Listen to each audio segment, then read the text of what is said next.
Stage Pass, Institute of Gaming. For more details, contact 7093965965965. బయట జపాన్లో నువ్వు సీఎంఏగా, నువ్వు పిఎంఏగా, నువ్వు కోటీశ్వరం, నువ్వు ఎవ్వనివన్నాగా ఒక రెస్టారెంట్లోకి వెళ్ళిపోయినావు అంటే నీకు ఆకలిని చూస్తారు, కడుపులో తిండి పెడితే పోతారు. మన దగ్గర వచ్చే వ్యక్తిని బట్టి అక్కడ రెస్పెక్ట్ మారుతూ ఉంటుంది. అంటే ఆ క్యాడర్ని బట్టి ఇప్పుడు ప్రతి ఒక్కరు ఈవెన్ ఇప్పుడు గవర్నమెంట్ ఎంప్లాయ్ అయితేనే బిడ్డని ఇస్తా అని ఒకళ్ళు కూర్చుంటారు. లైక్ ఇట్లా ఉంటుంది కదా. అండ్ ఇప్పుడు మన వాళ్ళే ఇంకా బయట దేశానికి పోయి రేసిజం అని ఈవెన్ మొన్న యూఎస్లో ఒక అతనే అన్నాడు, అంటే ఎందుకు వచ్చిర్రా మీరు, లైక్ వెళ్ళిపోండి అది ఇది అని చెప్పేసి అని అన్నాడు. అంటే మనం దాన్ని అనుకుంటాం రేసిజం అది అని చెప్పేసి అని అనుకుంటాం. పాపం వాడి బాధ ఏంటంటే వాళ్ళ జాబులన్నీ మన తెల్లితోటి మనం అన్నీ కొట్టేసుకొని మనం ఆడ జాగాలు కొని మనం రియల్ ఎస్టేట్ కూడా వేసి చేస్తాం. రేసిజం ఇండియాలో లేదా? రేసిజం ఇండియాలో ఉంది బ్రో. ఎట్లా చెప్పాలా? స్కూల్లో మనము క్లాస్లో కూర్చున్నప్పుడు ఇదంతా మనకు నేర్పించక, అరే పొట్టోడా, అరే కర్రోడా, అరే గుడ్డోడా, అరే మెల్లోడా, అరే నత్తోడా, అరే బండోడా, అరే బక్కోడా, ఏం నేర్పిస్తున్నా? డైరెక్ట్ అదే కదా రేసిజం అంటే. లైక్ వాడి యొక్క అవయవ లోపము లేకుంటే వాడి యొక్క లోపాలని, అరే కులపోడా, క్యాస్ట్ విషయంలో రేసిజం, తక్కువడా ఎక్కువడా, రైట్ అంతేనా? డబ్బుల విషయంలో రేసిజం, అరే పేదోడు వాడు, బిచ్చపోడు వాడు, ఆటో తోలుకుంటోడు వాడు, డెలివరీ చేసేటోడు వాడు, డిగ్నిటీ ఆఫ్ లేబర్ కూడా లేదు కదా. అంటే నువ్వు ఇక్కడ మొత్తం నువ్వు రేసిజం చూపించుకొని అవన్నీ చూపెట్టుకొని ఫారెన్కి వెళ్ళేసి అక్కడ నాకు రేసిజం ఉండొద్దు, నన్ను చూడొద్దు, నన్ను అట్లా అనొద్దు అని అంటే అది ఎట్లా నడుస్తుంది? నువ్వే ఇక్కడ ఎన్నో చూసుకుంటావు. రేసిజం అంతటా ఉంటుంది. మనుషులలో ఉండాలి బ్రో. మార్పు అనేది మనుషులలో ఉండాలి. ఈ దేశం మారాలన్నా, మన ఇల్లు మారాలి అంటే మన ఇంట్లో ఉన్న నాన్న, ఇప్పుడు మీ నాన్న సిగరెట్ తాగడు, మందు తాగడు, మీ అమ్మని కొట్టడు, అక్కను తమ్ముని తిట్టడు, కొట్టడు, బెదిరించాడు, ప్రేమగా చూసుకుంటాడు. సో అప్పుడు నువ్వు నీ పిల్లలకి ఒక డూప్లికేషన్ ఇస్తున్నావు. ఏంటి అని అంటే నాకు వచ్చిన పిల్లల్ని కూడా ఇట్లా ప్రేమగా చూసుకోవాలి. అప్పుడు తండ్రి మీద ప్రేమ, తండ్రి చూపెట్టే డూప్లికేట్ అంటే డూప్లికేషన్ ఏంటంటే ఆయన చేసేది ఈయనకి చూస్తున్నాడు, చూసి నేర్చుకుంటాడు, రైట్? సో ఇక్కడ ఏంటనంటే మనం మరి ఇదే పీపుల్ మనం ఫారెన్ పోతాము, వాడు అన్ని రూల్స్ పెడతాడు, ఆ రూల్స్ని పాటిస్తాం. ఎందుకు అక్కడ పాటిస్తాం, ఇక్కడ పాటించాం? మనమే కదా. మన బిహేవియర్ కూడా ఒక బ్యాంక్లో పోతే ఒకలా ఉంటుంది మనది, హోటల్లో పోతే ఒకలా ఉంటుంది, సినిమా హాల్లోకి ఒకలా ఉంటుంది. బాధ్యత రాహిత్యం అన్నట్టు. సో ఇదంతా మనము చూసారా ఎప్పుడైనా పార్టీ మీటింగ్స్లలో ఫుడ్ పెడితే ఎట్లా కొట్టుకుంటారు? పెళ్ళిలో ఫుడ్ కాడ ఎట్లా కొట్టుకుంటాం మనం, టక్క గిన్నెలు పెట్టి. ఇదంతా ఏంటంటే మనలో మార్పు రావాలి. దేశం చాలా మంచిది మనది, మనకు నేర్పించిన పద్ధతులు కల్చరు మంచివి, చాలా మంచివి అక్కడ నుండి. కానీ ఎవడో ఒకరు గలీజోడు ఉంటాడు, నేను ఒక్కనే. అప్పుడు ఏమనిపిస్తానంటే అరే మర్డర్ చేసినోడే మంచోడ్రా, దొంగతనం చేసినోడే మంచోడ్రా కాడికి వచ్చినాం మనం లాస్ట్కు. మంచి చేస్తే ఎవరికి నచ్చదు, చేయడం అందరికీ నచ్చుతుంది. గోడ కట్టడం చాలా కష్టం, కూలగొట్టడం చాలా ఈజీ. ఏదైనా చెడు చేయడం చాలా ఈజీ. మన దేశం మనమే ట్యాక్సులు కట్టము, మనమే ట్యాక్సులు ఎగ్గొడతాము, అలానే లూప్ హోల్స్ కట్టుకుంటాము, క్యాష్ ఇప్పుడు చాలామంది బిజినెస్ చూస్తాను, వాడు కార్డ్ యాక్సెప్ట్ చేయడు, లైక్ డిజిటల్ పే యాక్సెప్ట్ చేయడు. ఎందుకంటే అవన్నీ బ్యాంక్లో పోతే ట్యాక్సులు తప్పించుకోవాలని క్యాష్ ఏమంటాడు.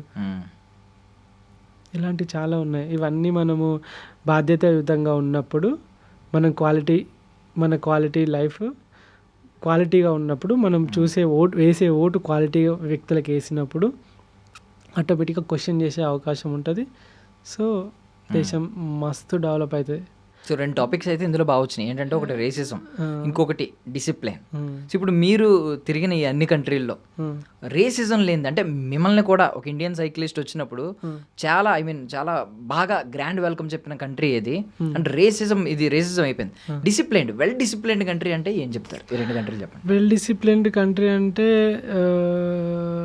Japan and South Korea and China. రూల్స్ని కరెక్ట్గా పాటించడం కానీ, ఇప్పుడు నీకు తెలుసా వేరే కంట్రీస్లో కూడా ట్రాఫిక్ ఉంటుంది కానీ జామ్ అవ్వదు, మూవ్ అవుతూ ఉంటుంది. ప్రతి కంట్రీస్లో ట్రాఫిక్ ఉంటుంది కానీ జామ్ అవ్వదు. ఒకవేళ యాక్సిడెంట్ జరిగితే జామ్ అవుద్ది కానీ మెల్లిమెల్లిగా మూవ్ అవుతూ ఉంటుంది. ఇండియాలో ఏమవుతుంది అంటే మూవ్ అవ్వదు, జామ్ అవుతుంది. ఎందుకు జామ్ అవుతుంది అంటే చెప్తా. చౌరస్తాలో ఇటు పోయేటివి ఓకే, అట్లకెళ్ళి ఇటు వచ్చేటివి ఉంటాయి, ఇటు పోయేటివి ఇటు వచ్చేవి ఉంటే ప్రాబ్లం ఏం లేదు, అటు ఇటు పోతాడు. కానీ అటు పోయేటోడు ఇటు పోవాలి, ఇటు పోయేటోడు ఇటు పోవాలి. ఇక్కడ ఏమవుతుంది అంటే ఎవడు చూస్తలేని సర్రన ఒకడు వస్తాడు పెడతాడు, ఇట్లా పోయేటోళ్ళు అందరూ వాడు పోయేదాకా ఆగాలి, అక్కడ సిగ్నల్ పడుతుంది, వాడు పోయేలోగా మళ్ళీ సిగ్నల్ క్లోజ్ అయిపోద్ది. నేను ఇప్పటిదాకా వెయిట్ చేసిన వీడియో బట్టి వాడైనా ఎవడు చూస్తాడు అని చెప్పేసి ఆటో వాళ్ళు ఉంటారు. నా సామి రంగా అమ్మో భయం అయితే ఆటోలు పక్కపండి సైక్లింగ్ చేయాలన్నా నాకు, అప్పుడు బండి తోలాలన్నా కూడా ఇట్లా మంచిగా పోతాడు, ప్యాసింజర్ రఫ్ని ఇటు తిప్పుతాడు, వెనుకోడు గాల్లో కలిసిపోయినా పర్లేదు. అంటే అందరు అలా ఉండరు. సో లైక్ దీనివల్ల నేను కూడా అంటే లెఫ్ట్ వెహికల్ వెళ్ళడానికి కూడా మీన్ సమ్టైమ్స్ ఎలా అనిపిస్తుంది అంటే ఈ ఆటో ఫార్ములా కొంతమందికి మాత్రం అప్లికబుల్. ఎక్కించుకున్నప్పుడు వాడు ఒక లారీలో ఫీల్ అవుతాడు, అంటే 10 మందిని 11 మందిని ఎక్కించుకుంటాడు. వెళ్ళేటప్పుడు మాత్రం ఒక బైక్లా ఫీల్ అవుతాడు, ఎందుకంటే లెఫ్ట్లో ఎంత సందు ఉన్నా పర్లేదు దానిలో దూరిపోతాడు. అమ్మో నాకు మొన్న వడోదర పోయినప్పుడు అయితే నాకు భయం అయింది, వాడు ఎట్లా దారుణంగా నడుపుతున్నారు వాళ్ళు. సో అట్లా ఇక్కడ కూడా చూసినా నేను, నడుపుతారు మన వాళ్ళు. ఈ హైదరాబాద్లో కానీ ప్రతి ఒక్క ప్లేస్లో ఉన్నారు. లైక్ అపరిచితుడు సినిమాలో ఎట్లయితే వాడికి కోపం వస్తే నాకు కూడా అట్లే కోపం వస్తుంది, భయం అవుతుంది నాకు బండి నడపాలన్న. ఇప్పుడు అన్ని కంట్రీస్లో 2.5 సంవత్సరాల దాకా బయట ఉండి తోలుకుంటూ వచ్చినా కదా, సడన్గా హైదరాబాద్లో బండి తీసిన తర్వాత నాకు లైక్ భయం అవుతుంది. వాళ్ళంటే స్ట్రైట్గా పోతారు, ఇట్లా పిచ్చి పిచ్చిగా టక్కున టర్న్ చేసి ఇవేమి ఉండవు కదా మ్యాక్సిమం, చాలా వరకు ఆ లైన్లోనే పోతారు కదా. ఇక్కడికి వచ్చిన తర్వాత ఇట్లా పోతాను నేను, అదే టక్కున ఒకటి నడపగానే పోయి వెనకకెళ్ళి పోయి గుద్దిన, బ్రేక్ వేసిన, దగ్గరికి పోయి ఆగి ఇట్లా టన్ మని సౌండ్ వచ్చింది, గుర్తుపట్టి సౌండ్ వాడు పట్టించుకుంటలేడు, వాడిపోడు వాడిదే. అమ్మ ఇంకా దారుణం. ఇప్పుడు వేరే కంట్రీలో యాక్సిడెంట్ అయిపోయింది అనుకోండి, వాడు ఏం చేస్తారంటే బండ్లు అక్కడ ఆపుతారు, పక్కకు తీస్తారు, పోలీసు వాళ్ళు వస్తారు, పోలీసు వాళ్ళు వచ్చిన తర్వాత ఆ ఇన్సూరెన్స్ క్లెయిమ్ చేసుకొని వెళ్ళిపోతారు.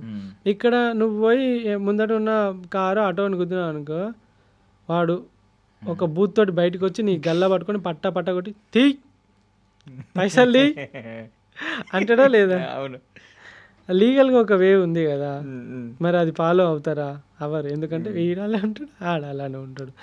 సో ఇదంతా ఏంటి అని అంటే జామ్ అవుతుంది అని అంటే ఇట్లా వచ్చి అన్ని సైడ్లో ఇట్లా పోతారు, దానివల్ల అందరికీ లేట్ అవుతుంది. ఒక్క 2 నిమిషాలు ఆగితే పోతుంది కదా అది. సో మీ రేసిజం లేకుండా మిమ్మల్ని బాగా ఆహ్వానించింది, చేతులు చాచి రేసిజం ఎక్కడ లేదు. అంటే రేసిజం అంటే ఉండొచ్చు వేరే పీపుల్, అంటే ఎంతైనా కొంచెం ఈ పార్షియాలిటీ ఉంటుంది, మన వాళ్ళు పరాయవాడిని కొంచెం పరాయవాళ్ళకే చూస్తారు కొన్ని చోట్ల.